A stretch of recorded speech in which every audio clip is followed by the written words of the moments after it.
Bonjour, bienvenue au Sable d'Olonne. Damien vient d'arriver. Il est en train de gruter et on peut voir ici au pied du Patara. Alors, un petit problème de... Voilà, au niveau du Patara, que la platine a bien bougé, supérieure. On va voir les dommages plus rapidement tout à l'heure. So Damien just arrived. He's currently being hauled out. We can see at the back of the backstay that the fitting has moved. It doesn't seem too bad from here, but let's see closer later.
So the boat is being hauled out under the notice of race. Damien can hold the boat out. He can have his team work on the boat. He will be able to refuel, to restock some provisions and leave before Sunday. But we know they're going to try to leave before that so that they take advantage of the easterlies on Saturday and exit the Bay of Biscay in a timely manner to make up most of the time on the rest of the fleet. Alors on voit bien que la platine à l'arrière a bien bougé pour l'instant et Damien a quand même bien avancé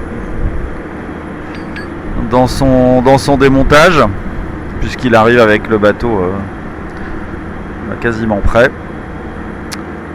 Donc d'après l'avis de course, Damien a le droit de mettre son bateau au sec, de refaire un plein d'essence et de reprendre quelques provisions tant qu'il repart avant dimanche.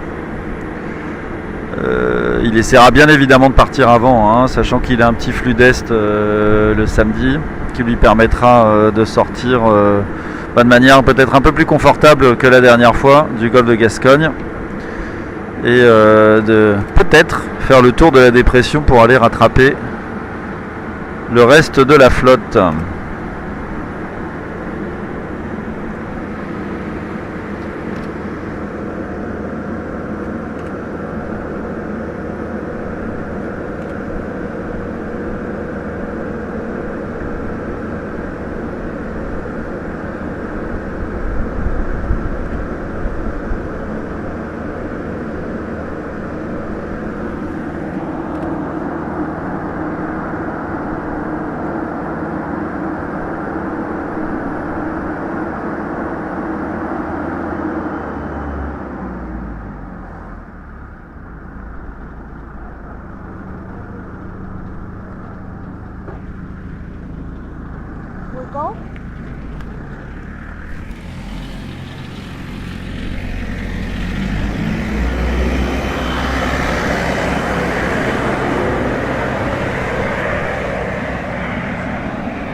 On va laisser à Damien le temps de descendre.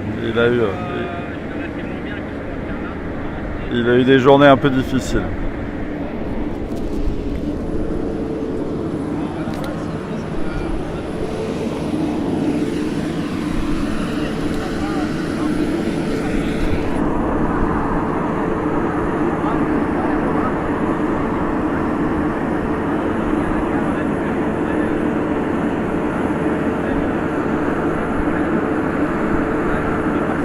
We stop here and then do interview Yeah. later.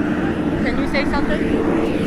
On va laisser Damien se poser. On va lui poser tout à l'heure, faire une petite interview pour savoir ce qui s'est passé et ce qu'il prévoit de faire. Can you hit the thing for me?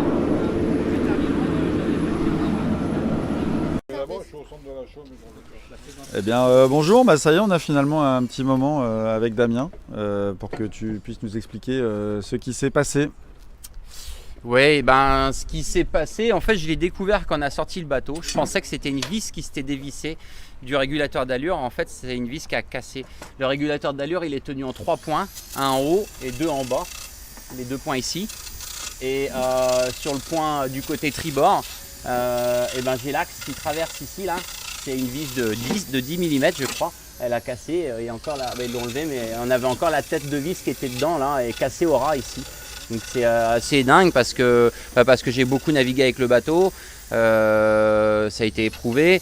Je ne pensais pas que ce soit possible que ça arrive. C'est pas des choses qu'on a modifiées parce que là c'est vraiment les axes d'origine. Et puis j'étais pas sur une allure qui force, j'étais au près, dans du vent et dans de la mer, mais ça tire pas énormément sur le pilote. Donc voilà. Et alors une fois que cette vis là a cassé, on a perdu un point des 3 points d'accroche, donc ça a fait levier. Alors j'ai essayé de faire des palans pour bloquer le système et essayer de remettre un axe, mais dans 30 nœuds avec de la mer, j'ai pas réussi. Et finalement, comme ça a fait levier, ça a cassé le deuxième axe. Donc il restait plus qu'un axe en haut, et ensuite ça a commencé à abîmer sérieusement aussi le support de l'axe du haut. Ça m'a même tordu la pièce qui tient le patara. Et donc j'ai fini par tout démonter et réussir à tout remettre à bord, en sachant que c'est hyper lourd le système en un bloc quand il y en est démonté. Je sais pas combien ça pèse. C'est long et lourd, et j'ai bien cru que j'allais pas y arriver d'ailleurs. Oui, en plus tu étais dans des conditions pas forcément faciles ce soir-là. Non, je pense qu'il y avait 30 nœuds avec de la mer, quoi. Donc je me suis mis à la cape pour faire ça. Donc ça bougeait, hein, le bateau était gité et puis ça bougeait. Donc c'était pas ce qu'il y a de plus facile, hein, c'est sûr. Et est-ce que vous pensez faire des modifications au système ou vous allez le remonter tel quel ? Là pour le moment on vient un peu de découvrir. Jacques et Vincent qui sont venus de Port-la-Forêt ce matin, ils ont déjà mis en route pour réparer ce qui est endommagé. Ils sont en train de regarder, donc on va voir. On n'a pas encore eu le temps de vraiment discuter sur ce qu'on allait faire, mais ce qui est sûr, c'est qu'on va trouver une solution pour que l'axe travaille différemment et pour pas que ça se reproduise, parce que c'est pas normal qu'un axe de 10 mm casse comme ça. Donc on va faire un truc vraiment solide, et pour que je reparte en ayant l'esprit serein et que ça réarrive pas. Oui, alors en plus tu l'as mentionné, hein, il y a Vincent Rioux qui est juste à côté là, sur l'établi. Vincent, on le connaît quand même beaucoup plus sur des IMOCA que sur l'établi. Alors Vincent, qu'est-ce que tu es en train de faire ?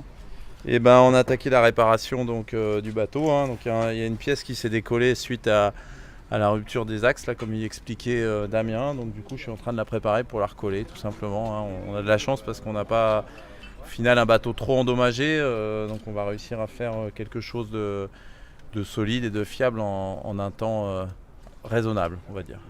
Raisonnable, tu as un horaire précis ? Non, ou j'ai pas d'horaire, mais on va se mettre comme objectif que demain soit terminé, et puis après on va voir. On sait qu'on a jusqu'à dimanche 16h, mais bon, on va essayer de faire ça plus vite, parce que l'idée c'est quand même qu'ils puissent faire la course le mieux possible, et on va essayer de remettre ça en état et forcément de manière plus fiable et plus sûre que ça l'était aujourd'hui, hein, même si je pense que ça avait été fait avec le plus grand soin, mais voilà, peut-être augmenter le diamètre des axes pour être sûr qu'ils restent à leur place. Merci beaucoup, bon courage. Merci à vous. Ça va faire du bruit. La traduction en anglais, the English translation will be available on the website.